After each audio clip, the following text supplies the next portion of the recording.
Good afternoon, ma'am. Good afternoon, HSH and all the members. I take this wonderful opportunity to welcome our mentor for today, Dr. Jagruti Kothari, ma'am, from Panvel, Navi Mumbai, to this ongoing Ma Tumhe Pranam series. Ma'am is an alumna of KB Abad Homeopathic Medical College, Chandwad, Nasik. She passed her BHMS in the year 2000. Ma'am has a very fascinating journey to share with us. She practiced GP till the year 2009, later took a break and again started her GP in the year 2016. And during this time, she reached a milestone where she came to know about rationalized homeopathy, a telegram group led by one of our legends in the field of homeopathy, Dr. Shamal Kishore sir. Since ma'am had already started learning about Phatak's repertory from Dr. Vidyasagar sir at the same time, she was in a soup, unable to decide which way to go and what to focus on. But nevertheless, continuing her zeal and dedication to learn homeopathy, ma'am met yet another senior practitioner from Nasik, Dr. Liaquat Namole sir, in the year 2019, and no looking back for ma'am since then. Ma'am is presently practicing in Panvel, Navi Mumbai, and post-COVID, she has completely turned into a homeopathic practitioner.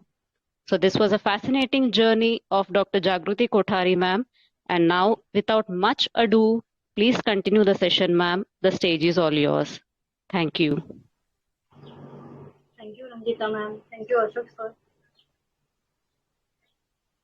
And good afternoon, everyone. And, this is my first time, so please bear with me.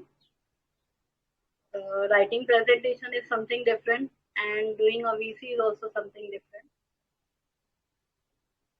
मैं case narrate कर रही हूँ. 12 years old boy came with complaint of dandruff, sneezing and urticaria, and he had urticaria rash in 15 days. They had started treatment from Ayurvedic doctor.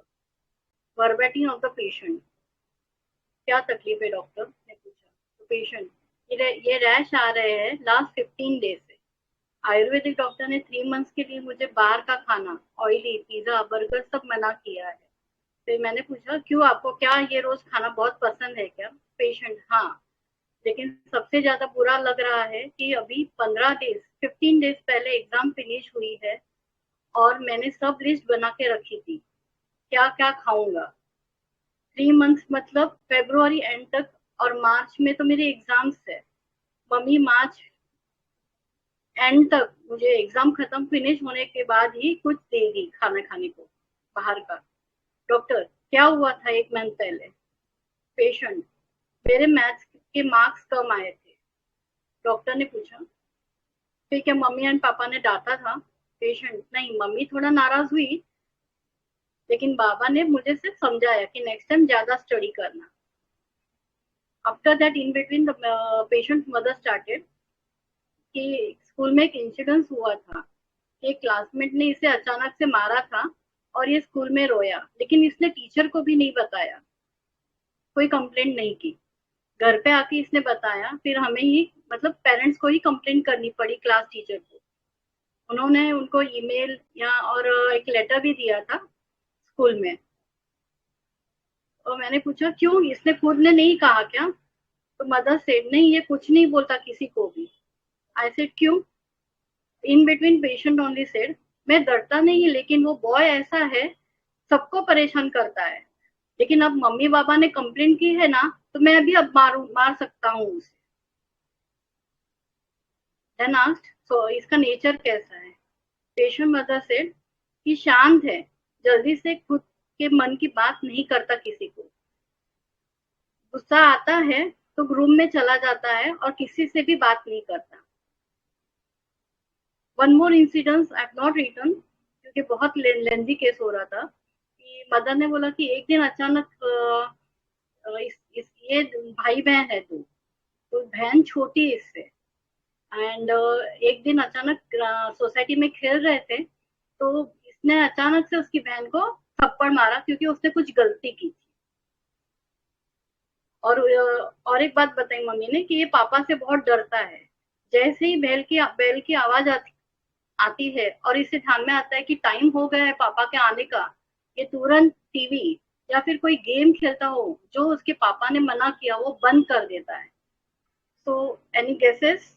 This is the case. तो मेरा main entry point था patient के इसमें कि वो बार बार मुझे बोल रहा था कि मैं कुछ खा नहीं सकूंगा। और मैंने मदर से भी वापस कंफर्म किया कि क्या ये इसको घर का खाना पसंद है या नहीं। तो कि भाई घर का खाना तो थोड़ा खाता है, लेकिन उसको बाहर का भी खाना चाहिए साथ में, तो ही खाता ही है। तो मेन मेरा एंट्री पॉइंट था एक गवर्नमेंट, जिससे मैंने फर्स्ट रुब्रिक लिया था। एंड सेकंड मेरा था पॉइंट कि hard for inferior, soft for superior. क्योंकि मदर ने बोला कि इसके पापा से डरता है, उसके पापा जैसे ही आते हैं, टीवी है या मोबाइल है वो सब बंद कर देता है, जो उन्हें पसंद नहीं आता, जो सीरियल या गेम वो खेल देखता है या खेलता है, वो उन्हें जो पसंद नहीं आता वो बंद कर देता है इसलिए। और सेकंड था कि उसके बहन को उसने थप्पड़ मारा था, इसलिए मैंने वो hard for inferior, soft for superior लिया। ये दो रूब्रिक लेके मेरा लेकेसिस एंड वेराट्रम आ रहा था। लेकिन बाद में मैंने और सोचा कि ये क्या बोला कि अभी मम्मी पापा ने तो कंप्लेंट की है ना, तो मैं उसे मार सकता हूँ। तो ये उसका मुझे अफेक्टेशन बूस्टर लगा, क्योंकि जब कंप्लेन होने के बाद ही वो बोल रहा है मैं अभी मार सकता हूँ, मैं डर नहीं रहा। और ना ही ये, इसलिए मैंने अफेक्टेशन एंड बूस्टर लिया। फिर एक उसकी मम्मी ने बोला कि इसको जब गुस्सा आता है तो ये चुपचाप रूम में चला जाता है, किसी को कुछ बोलता नहीं है। इसलिए फिर मैंने उस टाइम पे लिया एंगर टैसिटर्निटी वीक। और ये रूब्रिक लेके मेरा आया था विराट्रम एल्बम। तो मैंने उसको 26 दिसंबर 2023 में फर्स्ट डोज विराट्रम 30 का 3 स्टैट डोज दिया था। उसके बाद उसे जनवरी में एक बार लगा था एक स्टैट डोज। लेकिन तब तक मैं उसका आर्टिकुलर रैश है या स्नीजिंग है, जो उसको स्नीजिंग रोज सुबह में रहती थी 11 बजे तक, 12 बजे तक, वो भी गई। और जो डैंड्रफ का तो इश्यू था वो भी उसकी मम्मी बोल रही थी बहुत कम हो गया है। फिर फेब्रुआरी में मुझे एक वापस एकदम स्मॉल रैशेस आए उसको, ऐसे लग रहा था जैसे कोई चींटी ने काटा हो।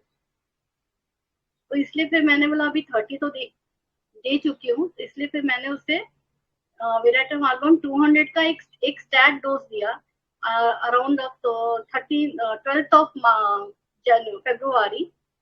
एंड अभी तक मेरे को उसे वापस रिपीट करने की जरूरत नहीं पड़ी।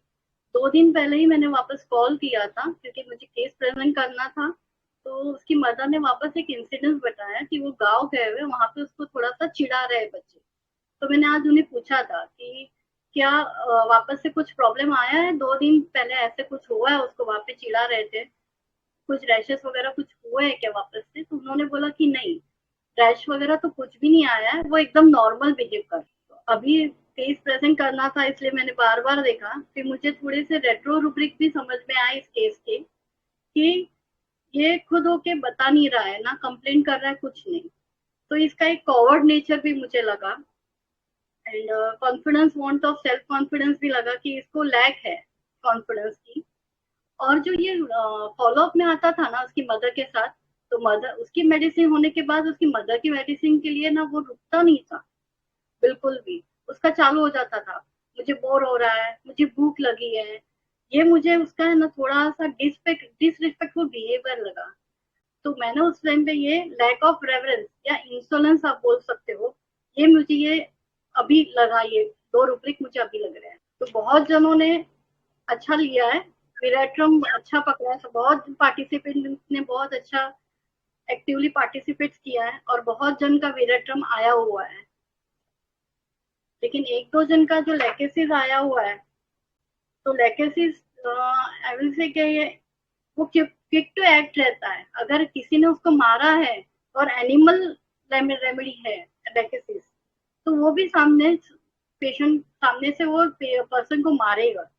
और एक किसी का लाइकोपोडियम आया है, तो लियाकत सर बोलते हैं लाइकोपोडियम है ना धक्का स्टार्ट होता है, उसे पहले स्टार्ट करने में थोड़ी तकलीफ होती है बोलने में, लेकिन बाद में एक बार वो पेशेंट स्टार्ट होता है तो वो हेजिटेट नहीं होता है।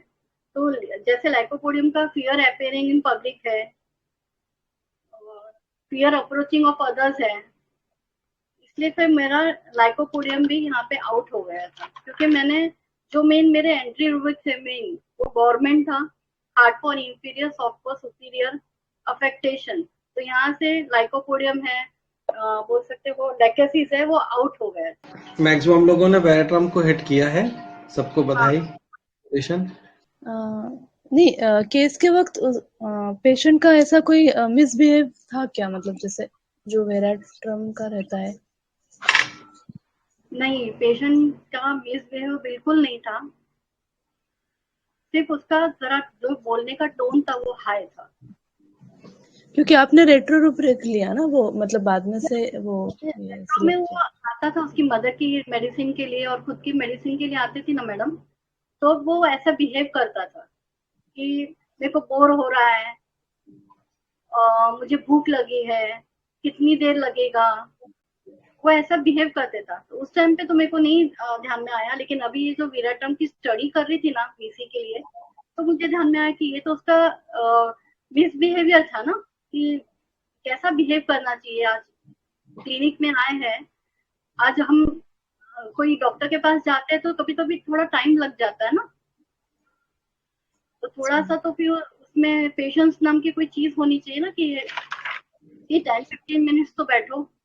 Yes ma'am, okay ma'am, thank you ma'am. Ma'am मैं ये पूछ रहा हूँ कि इस हेल्थ वाइज कैसे था, ये कुछ थिन था या कुछ? अच्छा है, उसका अराउंड वेट अराउंड 55 kg है सर, हेल्दी बेबी है, 12 इयर्स का है, लेकिन उसका वेट अच्छा था, हाइट भी अच्छी है उसकी। मैम कुछ रेस्पेक्ट के साथ या वेनरेशन के साथ भी बात कर रहे थे क्या वो? सर उसका ना एक्चुअल में टोन बहुत लाउड था बोलने का, रिस्पेक्ट तो थोड़ा था, लेकिन उस टाइम पे मेरे को मेन दो ही मैंने स्टार्टिंग में उसके रूब्रिक्स पकड़े थे, जैसे गवर्नमेंट है और soft for sorry kind for inferior, sorry hard for inferior, soft for superior, क्योंकि उस टाइम पे मुझे ऐसे लगा कि ये बस इतना ही मुझे समझ में आ रहा था, लेकिन जैसे जैसे उसको और डीप करने गई ना, तब मुझे पता कि ये तो बस बोल रहा है, लेकिन इसमें ताकत नहीं है कुछ करने की। मेरा मेन तो सच बोलो सर, स्टार्टिंग में थोड़ा सा लाइको भी लगा मुझे, लेकिन लाइको गवर्नमेंट में नहीं है। All right ma'am, thank you very much, all the best. तो gratitude madam, thank you. Very nice presentation ma'am. ऐसा लगा ही नहीं कि आपका फर्स्ट सेशन है मैम, बिल्कुल नहीं लगा, you are very confident ma'am. Okay, thank you, thanks to all members. अब thank stage you fear so sir much हटा रहे मैम, हैं, थैंक यू।